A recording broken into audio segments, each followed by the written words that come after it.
இப்போ கடாயில் 2 table spoon எண்ணெய் ஊற்றிக்கலாம்.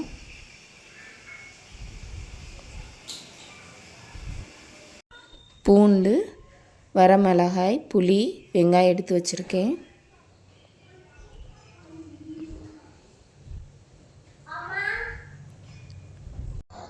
எண்ணெய் காஞ்சிருச்சு. வெங்காயத்தை நம்ம போட்டுக்கலாம். வெங்காயம் நல்லா வதங்கட்டும்.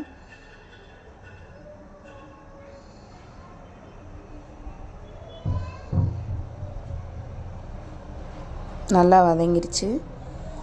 இப்போ நம்ம வரமிளகாயும் போட்டுக்கலாம்.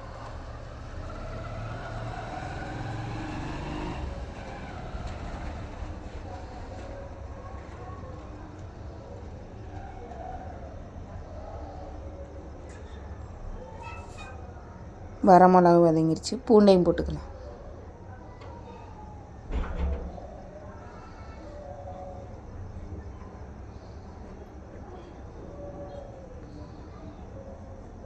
பூண்டையும் போட்டு நல்லா வதக்கிக்கலாம்.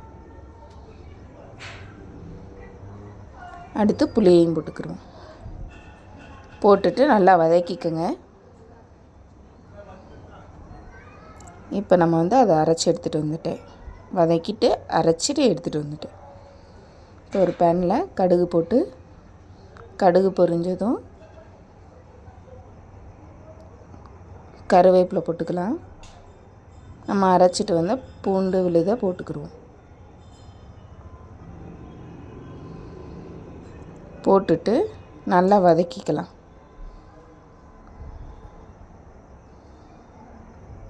எண்ணெய் பிரிகிற அளவுக்கு வதங்கிட்டுச்சு. இப்போ நம்மளுக்கு தேவையான அளவு உப்பு போட்டுக்கலாம்.